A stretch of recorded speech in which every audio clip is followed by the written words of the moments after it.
Hey, how's it going, guys? Ancient Rune here, back with another Borderlands 4 video, and the patch notes for Thursday's fixes has been leaked from the French patch notes version. They accidentally put it out, so we got some translated stuff that I translated and put into here, but I'm just going over the Amon stuff. There was no, like, weapon stuff. It didn't seem like it was just some bug fixes and then wall hunter stuff. So if you want Amon stuff, it's right here. I will put the link to the patch notes in the description, as well as the English one when that eventually comes out.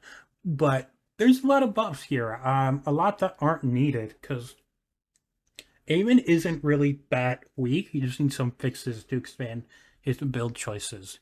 So you'll see me disagree with a lot of these. So I'll be also putting in my input on some of these balance choices. So first off, we have Scourge. Max Vengeance increased by 50%, allowing it to absorb more damage and deal more damage with the Forged Knight Whip. That's pretty good. But then we also buff it, but it's like we already have this, and that's not including we're going to have some buffs to augments already. So I don't know how I feel about the second buff. Um, a big thing with buffing the action skill stuff is we haven't been able to experience action skill builds because of Blackout and Raging Inferno haven't been fixed. So buffing these now isn't worth it. We should have just, honestly, like all of this should have waited, and we should have just gotten the Blackout and Raging Inferno buffs or fixes, and then gone from there. So a lot of this is unneeded. Then we have Scorch Kairos, increases ordnance damage, 1% increase being 5%, unneeded. Still not going to take it on an ordnance build over other choices, just because Tail of the Comet getting stats chance is really nice. Battleboard now increases weapon damage. Weapon damage boost is needed, but it's only like 5% increase total, so it's not doing much. That probably needs to be increased. Scar Tissue now increases maximum health and repair kit health. Still not going to take it. Eternal now increases action skill duration by 5%. That's cool, but I don't think it was really needed.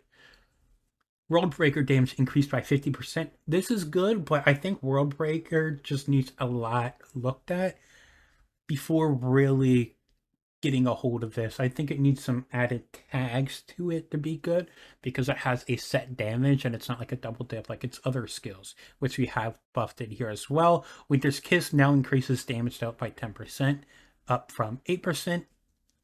Not needed as a double dip. We just haven't worked into this. I think because affinity skills are just meh, that we haven't really wanted to do stuff since it's linked to only gun and status kills. But yeah, I don't think this needed to be buffed. We just haven't explored it yet. Same with Strike the Anvil. Hasn't been explored too much yet. Has been a little bit, I will say that, but not enough to really, this should have been done. Change. Blackout shock damage is now correctly proportional to the number of points invested. This is good. This is one of the main things Amon needed. This will buff his Ordnance build, as well as if you do Scourge Whip build, which I do want to do once Raging Inferno is fixed. Because spoiler alert, Raging Inferno is not listed to be fixed. I have ideas that it's going to be really good, especially now with these buffs. It's going to be really easy, which I'm worried about. Then we have the augments. We have Last Chill, I think is Last Chill. Damage increased by 45%. Okay. That's okay. Bold Rebuke, damage increased by 86%. The damage of Gigantic Wave from Eternal Winter is increased by 100%. Okay. Stormlance damage increased by 52%, and the explosion damage increased by 10%. I think explosion might be the detonation damage. Again, with the other action skill related stuff, we shouldn't have done this until we got the fixes to see. This does mean it may not need like Raging Inferno, or Blackout, or, well, actually I take that back, because Blackout and Tail of the Comet's right there. We really just didn't need any of this until we got our bug fixes. Capstone Glacial Rapture now has a 60-second cooldown, down from 70 seconds. Okay, not a huge one, which is good, because there are good ways to already put down your Forge skills. Then we have Forge Knight's whip damage from Glacial Rapture increased by 16%, small. But then the fissure damage is increased by 41%, and then Wrathfall's damage increased by 46%. Again, these are ordnance damage, so Blackout already buffed them, so increasing all this and up here just feels not worth it. Crucible Forge Knight's Axe increased by 12%. Damage of Double-Edged Forge Knight's Twin Axe increased by 10%. I'll say this, Crucible really sucks right now, even without the double dip. So I'll take this, I guess. But again, I still think we should have waited for Raging Inferno fix. Gathering Storm increased by 3% per stack, up from 2. This was still already an amazing skill. This did not need to be buffed. Same with Executioner, increasing critical damage. Destruction Engine increased Forge Knight's Forge skill damage, not needed. Also increases the detonation damage, again, not needed. Tempered Fire, Forge Axe, Hammer were buffed. Both of these very much needed. The axes need to be buffed, but this isn't going to do it alone. I think we need some sort of extra tag that takes it into double dipping. I hope Action Skill or Raging Inferno is changed to skill damage. Masterwork now increases Forge Knight drone damage by 10%. I like this. Definitely, this helps this be more worth it because the companion build just in general is lacking. Also increases duration, which is good.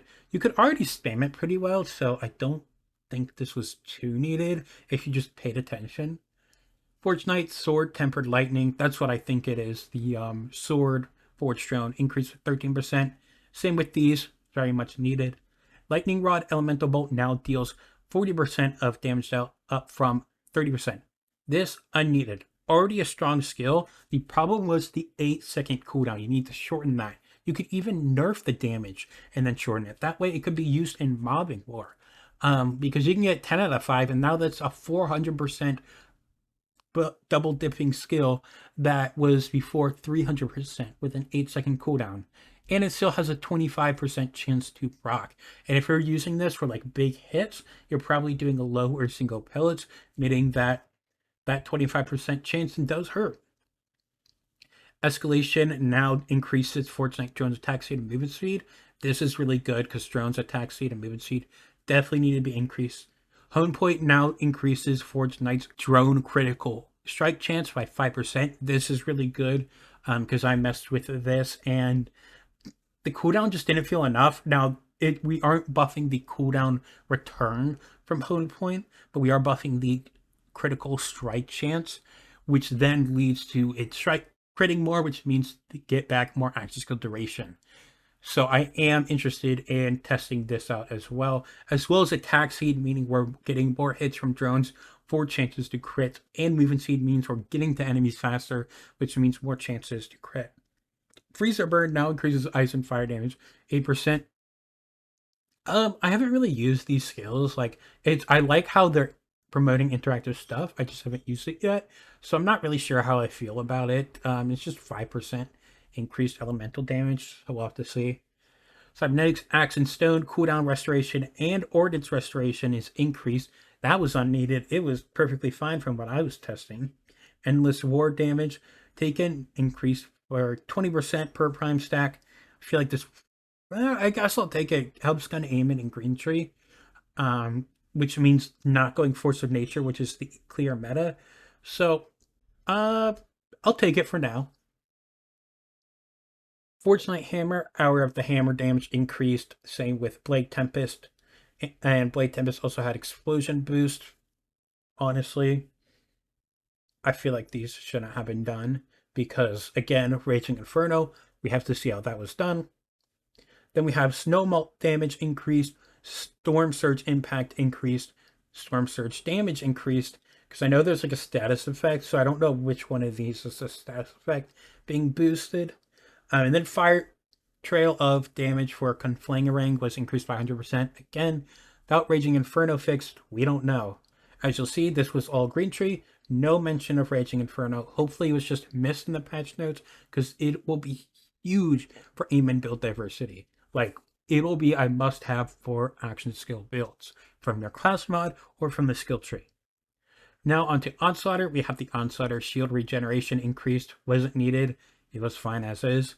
Missile punch damage and Onslaughter increased. Again, because of Raging Inferno. Don't think that should have been done. Molten Slam cooldown reduced down from 80 seconds to 60.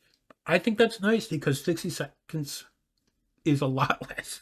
I mean, you're in red tree, so there's easy ways to get back your forge skill, but I like this. And then Molten Slam damage increased. Again, I don't really think this was needed.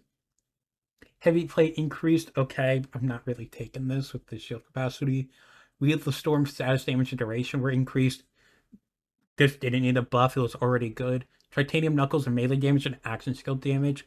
Or actually, it's not action skill damage, it's skill damage. This was increased. These two, that's major boost. This was not needed at all. This was already a really good skill. It's just competing with Gut Punch, which is will double dip into your double dipping skill. So it's like hard to go fully investing into this still. Harbinger deals increased melee damage 2% per stack from 1%. Sure, I don't really do much with Harbinger anyway. Then Judgment increases melee damage by 10%. This is the while enemies are below a certain point, I think 50% health. I don't know if this is really needed. I haven't really messed with that. Then Augments, Thermal Diffusion damage increased by 71%. Fulminating Fist damage increased by 69%. Nice. Again, I don't know if this is needed because of Raging Inferno. Horkleaf now has a 55-second cooldown down from 65. Sure, whatever. Horkleaf damage is increased. Horkleaf explosion damage increased. I don't know how much I could say this. Raging Inferno fix. Had to see. Molten Royal now has a 70-second cooldown instead of 80. I'll take it. Stormcutter now has a 65-second cooldown down from 75. I don't think this is needed because you're already getting a skill on the way that reduces your forge skill cooldown, and Stormcutter's just nuts, so I don't think it's really needed. Stormcutter damage was increased. Again, Raging Inferno, I don't know. So, as you can tell, no Raging Inferno fix. I don't know. A lot of these buffs should have waited. If these were gotten after Blackout and Raging Inferno fix, I'd probably be good with them because it'd be based off of those builds using them, so we'd actually know what's lacking. Although this does mean that you may not need that double dipping seal as much with these buffs, but it just makes those meta builds even more meta. So I don't know how I feel. I mean, you could nerf Blackout and Raging Inferno damage. Same with Tail the Comet. I think that would probably be the best bet, honestly, after seeing this, because Borderlands builds are going through the roof already, so we'll just have to see what happens with everything. But that's it for this video. If you have any questions, comment down below. I'll link this document here, as well as the patch notes in the French, as well as the Mobilytic skill tree planner, so you can look at the skills and compare as well and see. Because I didn't explain what every skill was, because it just goes over percentages and not how like these percentages are done. But yeah, I hope you guys enjoyed. Make sure to leave a like and subscribe to the channel for more Borderlands content, and I will see you guys next time. Peace.